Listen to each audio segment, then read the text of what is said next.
Наважыцца рэжым Лукашэнкі заблакаваць YouTube. Аблавы на таксоўцаў, новыя схемы махляроў і моцныя пажары ў беларускіх вёсках.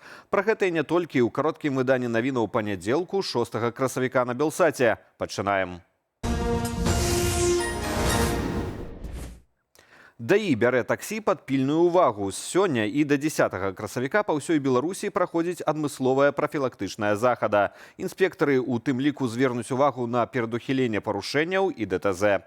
Летась, паводле Міністэрства ўнутраных справаў, з удзелам таксовак у Беларусі адбыліся 108 дарожна-транспартавых здарэнняў, у якіх загінулі 2 асобы, а 113 чалавек у выніку аварыяў былі параненыя.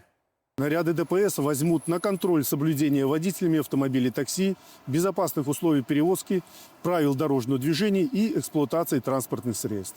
В случае выявления нарушений, связанных с порядком допуска водителей и неисправного транспорта к перевозке пассажиров, руководители организаций перевозчиков будут привлечены к административной ответственности. Праезд перакрыжавання на чырвонае святло скончыўся аварыяй у Менску. 3 удзельнікаў ДТЗ даставілі ў шпіталь, паведамілі ў тэлеграм-канале сталічнай ДАІ. Напярэдадні ўвечары 58-гадовы кіроўца аўтамабіля «Лада», які рухаўся па вуліцы Прытыцкага, праігнараваў сігнал светлафора на перакрыжаванні з вуліцаю Пушкіна. У выніку сутыкнуўся з «Нісанам», які ад удару выехаў за межы праезнай часткі і наехаў на асвятляльную мачту. Кіроўца японскага легкавіка і 19-гадовая пасажырка, а таксама 12-гадовая пасажырка «Лады» трапілі ў медычную установу для абследавання. Інтэрнэт-махляры пачалі выкарыстоўваць новую схему, дзякуючы якой могуць атрымліваць доступ да акаунтаў дзяцей і падлеткаў у сацыяльных сетках і месенджерах, апавялі ў прэсавай службе міліцыі Берасейскай вобласці. Зламыснікі называюцца адміністратарамі папулярных онлайн-гульняў і запрашаюць дзяцей на відэазванок, абяцаючы бонусы ды унікальныя гульнявыя прадметы. Падчас сазвону угаворваюць маладых ахвяраў уключыць на прыладах дэманстрацыю дысплея і гэтак атрымліваюць доступ да верыфікацыйных паведамленняў. Пра яшчэ адну схему махляроў апавядае тэлеграм-канал «Кіберпул». Ахвярам падману высылаюць фальшывыя, але вельмі падобныя да сапраўдных сканы банкаўскіх плацежных дакументаў. У квітанцыях, якія нібыта даказваюць пераводы на, цытата, «дэструктыўныя мэты», фігуруюць сапраўдныя асабовыя звесткі ахвяраў. Махляры прапануюць задэклараваць людзям свае грошы і перадаць іх кур'ерам, каб нібыта пазбегчы пераследу. Днямі такім чынам ашчаджэнняў пазбавіўся жыхар Гомля. Ягоныя $40 000 скіраваліся ў Маскву. Чыноўнікі і прапагандысты пагражаюць заблакаваць YouTube у Беларусі у адказ на выдаленне з відэахостынгу 3 каналаў дзяржаўных СМІ. Але ж ці наважацца на такі крок? У эфіры нядзельнай студыі «Белсат» адказаў намеснік кіраўніцы аб'яднанага пераходнага кабінету, кіраўнік народнага антыкрызіснага ўпраўлення Павел Латушка. Скажу так, звяртаючыся нават да Марата Маркова, Марат Сергеевич павінен вельмі актыўна падумаць, гэта міністр інфармацыі, ці гэта адпавядае інтарэсам самой прапаганды рэжыму, бо калі гэта адбудзецца у Беларусі, то фактычна Беларусі будуць вымушаны глядзець толькі расійскі контент. Так мы разумеем, што і гэтыя дзяржаўныя прапагандысцкія каналы, яны хутчэй займаліся прарасійскай прапагандай, распаўсюджвалі прарасійскія наратывы, але ўжо нічога не застанецца беларусам, як глядзець расійскую прапаганду, якая будзе ўжо стварацца менавіта ў Крамлі, у Маскве. У ноч на панядзелак расійскія войскі нанеслі масаваны ўдар беспілотнікамі па Адэсе. Ёсць ахвяры. У некалькіх раёнах гораду зафіксаваныя траплянні дронаў у жылыя дамы, адміністрацыйныя будынкі і дзіцячы садок. Адзін з беспілотнікаў прыляцеў у жылы шматпавярховік, фактычна зруйнаваўшы цэлы пад'езд. Вядома, прынамсі, пра 3 загінулых, сярод якіх дзіця. Найменей 10 асобаў пацярпелі, з іх 2 ў цяжкім стане. На месцы працягваюцца пошукава-ратавальныя працы. Колькасць загінулых і пацярпелых можа ўзрасці.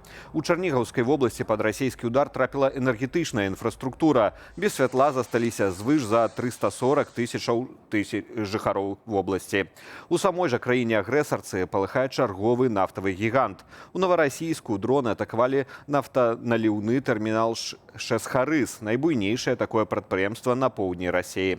Спрабуючы збіць дроны, расійскія ракеты СПА патрапілі ў жылыя дамы, паведамляюць відавочцы.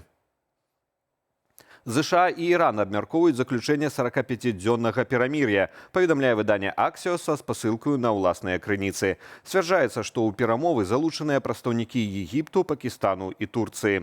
Таксама спецпасланнік Трампа Стыў Уіткаф і кіраўнік МЗС Ірану Абас Арахчы абменьваюцца тэкставымі паведамленнямі. Лічыцца, што гэтыя перамовы могуць стацца першым крокам да поўнага спынення баявых дзеянняў. Шансы заключыць угоду малыя, кажуць крыніцы Axios, хоць прэзідэнт ЗША настроены аптымістычна. Раней Трамп выставіў Ірану ультыматум: ці Хормузская протока будзе цалкам разблакаваная, ці амерыканскія войскі ў Іране, цытата, разнясуць усё к чорту. Тэрмін ультыматуму канчаецца заўтра ўвечары. Вяртаемся да падзеяў у нашай краіне. У Беларусі абмяжоўваюць і забараняюць наведванне лясоў. На раніцу 6 красавіка такія захады не закранулі толькі аднаго раёну – Расонскага, што на Віцебшчыне.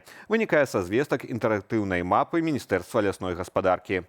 Абмежаванні дзеюць больш як у 60 раёнах краіны. Гэта значыць, што там нельга заязджаць у лес асабістым транспартам і разводзіць вогнішчы. Затое можна проста зладзіць лясны шпацыр і пазбіраць грыбы ды ягады. Лясы ў больш як 50 раёнах цалкам закрытыя. Наведваць іх нават пешу забаронена. Парушальнікам пагражае адміністратыўная адказнасць да 540 рублёў штрафу. У Мінлясгасе патлумачылі, што абмежаванні і забароны маюць часовы характар. Іх уводзяць праз павышаную пажарную небяспеку. Цёплы і сухі пачатак вясны і старт сезону палення травы прывялі да значнага павелічэння колькасці пажараў у беларускіх вёсках. Гэтак толькі за нядзелю 5 красавіка супрацоўнікі МНС давялося ліквідаваць 2 такія маштабныя ўзгаранні. У вёсцы Шыльвы Іўеўскага раёну агонь знішчыў больш за дзясятак гаспадарчых пабудоваў і нежылых дамоў. Пажар зліквідавалі 8 экіпажаў МНС. Паводле ратаўнікоў, ніхто з мясцовых жыхароў не пацярпеў. У Брагінскім раёне пажар адбыўся ў вёсцы Пераносы. Агонь знішчыў 3 пабудовы і моцна пашкодзіў жылы дом. Пацярпелых не было. На месцы інцыдэнту працавалі 6 экіпажаў МНС.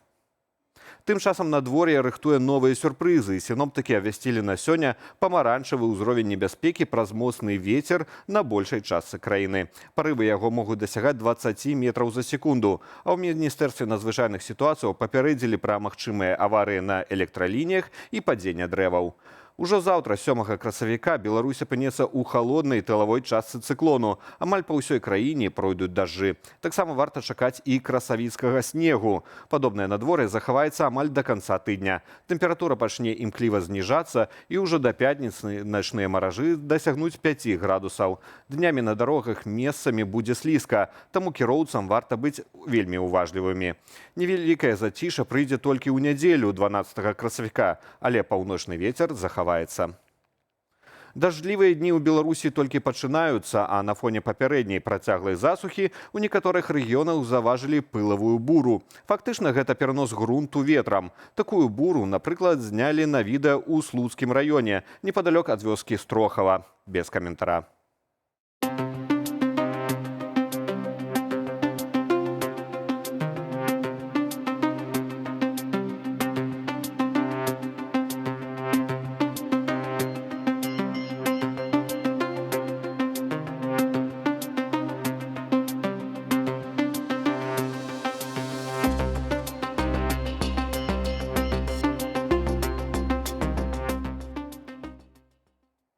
Аб развіцці падзеяў распавядуць мае калегі ў вечаровых эфірах аб'ектыву і студыі Белсат о 19 гадзіне па Менску.